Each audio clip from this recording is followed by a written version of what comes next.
O siya, eto't kahit antok na antok pa, kailangan talaga bumangon ng maaga dahil eto may pasok na naman 'tong mga estudyante ko. Pagkagising ko, syempre anong gagawin? Eh di magsasaing. At ang dami-dami pa din talaga nagtatanong kung bakit nga daw ako naglalagay ng suka sa sinaing ko. O siya, uulitin ko, naglalagay ako ng suka sa sinaing para nga hindi ka agad mapanis ang kanin kahit paabutan ng maghapon or kinabukasan. At sa totoo lang, natutunan ko lang din yan sa mga ko-mamis ko, kagaya na lang ni Mami Rodalyn, Mami Kay, at saka Mami Roxanne. At ayun nga't pagkasalang ko ng sinaing, itong karne ibinabad ko muna sa tubig dahil galing nga yan sa freezer. Tapos habang inaantay kong lumambot, naglagay na muna ako ng tubig sa tumbler ng mga anak ko. Eto ang bintana dito sa kusina ko, hindi ko pa din talaga nabibilhan ng kurtina. At eto ang nilalagay ko ay ang dating swaddle ni Tutoy. Prito na nga din ako ng karne at bago ko nga iprito, ay sinawsaw ko muna sa itlog at saka sa harina para naman malambot kapag ipinirito at hindi din magtalsika ng mga mantika. Pagkatapos ay tinimplahan ko lang ng gatas sa mga anak ko at binilhan ko na nga din sila ng pandesal para sa almusal nila. Matapos ginising ko na din sila at etong ang bunso ko nagising na din. Kaya ginising ko na nga din tong asawa ko at siya na nga ang pinagtuloy ko nitong piniprito ko habang hinahanda ko nga ang pambaon ng mga anak ko. Pagkatapos naman mag-almusal ng mga anak ko, pinaligo ko na din sila at habang inaantay ko sila matapos, niligpit ko na nga itong mga kalat dito sa sala. Sabado ko nilaban ng mga uniform nila tapos linggo, hindi pa rin talaga ako nakapamalansya at kanina nga lang din umaga ako na malansya. At basta ihahatid na namin itong mga anak ko, itong bunso ko, naku, nangunguna pa talaga yan sa first sa pagsakay dito sa tricycle. Bali, una nga naming inihahatid ang panganay ko. Tapos dito sa tapat ng school nila, may nagtitinda ng lugaw. Kaibigan din ng asawa ko. Tapos ayan, bumili siya dahil hangover. Nag-inom kasi yan kahapon doon sa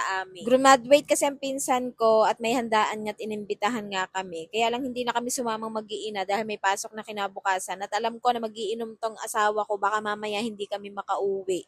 At dahil antok pa din talaga ako kanina, 12:00 na kasi ako nakatulog kagabi, tapos ang aga ko pa nagising. Pagkahatid namin sa mga anak namin, natulog ulit ako, tapos bumangon naman ako ng 10 a.m. 10 a.m. kasi mag-aasikaso na ako niyan, paliliguan ko na yung bunso ko, tapos maliligo din ako dahil magpapakain naman ako ng pang-lunch ng 11:20 sa aking grade 1. At pagkatapos ko nga pakainin ng grade 1 ko, pagka-uwi, ayun, natulog ulit talaga ako. Ang dami ko talagang tulog dahil antok na antok talaga ako. Kaya ito't hapon na nga ako nakapaglinis ng bahay at nasundo na nga din namin ng grade 1 ko. Naglinis na ako sa kwarto namin, pati na din dito sa kwarto ng mga anak ko dahil dito talaga ang pinakamakalat sa kwarto nila. Napaka-aarte pero hindi naman marunong maglinis ng kanilang kwarto. Palagi na lang nakakalimutan. Kaysa naman paulit-ulit ako na lang din na naglilinis dahil napapagod lang ang bunganga ko kapag paulit-ulit. O siya, maiba tayo. Ang dami pa din talaga nagtatanong kung nangungupahan ba daw kami or sarili naming bahay itong tinitirahan namin. Lalo na sa block up, ang dami talaga nagtatanong doon. Bale, itong tinitirahan namin bahay, housing loan nga pala to sa Pag-ibig at hulugan to. Kaya todo kayo din talaga ako dahil ako ang nakatoka ng pagbabayad dito sa bahay monthly.